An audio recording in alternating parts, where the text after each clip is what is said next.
We challenge you to find a better villa at just rupees 1.29 crores in Kelambakam, Moyamar.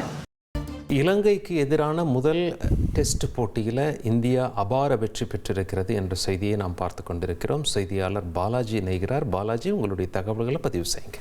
வணக்கம். ஸ்ரீலங்காக்கு எதிரான முதல் test போட்டியில் India 165 ரன்கள் வித்தியாசத்தில் ஒரு அபார வெற்றியை பதிவு பண்ணியிருக்கு. அதாவது பார்த்தோம்னா சுப்மன் கில் தலைமையிலான இந்திய அணி இலங்கை சுற்றுப்பயணம் மேற்கொண்டு 2 போட்டிகள் கொண்ட டெஸ்ட் தொடரில் விளையாடுது. இந்த தொடரோட முதல் போட்டியானது காலியில் நடந்துச்சு. அந்த மைதானத்தில் நடைபெற்ற போட்டியில் தான் தற்போது இந்தியா வெற்றி பெற்றிருக்கு.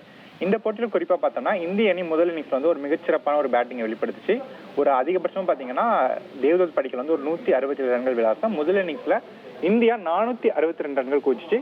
தொடர்ந்து முதல் இன்னிங்ஸ் ஆடின இலங்கை இந்திய பந்து வீச்சர்களை எதிர்கொள்ள முடியாம 284 ரன்களுக்கே ஆட்டம் இழந்துச்சு. இதற்கப்புறம் போட்டியின் போது மழையை அப்பப்போ குறுக்கிட்டதால இரண்டாவது இன்னிங்ஸ் பெரும்பாலும் பந்து வீச்சாளர்களுக்கே சாதகமா இருந்துச்சு. இதனால இரண்டாவது இன்னிங்ஸ்ல இந்தியாவால பெரிய அளவுக்கு ரன் எடுக்க முடியல. இரண்டாவது இன்னிங்ஸ்ல இந்தியா 193 ரன்களுக்கே ஆல் அவுட் ஆகி ஸ்ரீலங்காவுக்கு 372 ரன்கள்னு ஒரு இலக்கை நிர்ணயிச்சாங்க.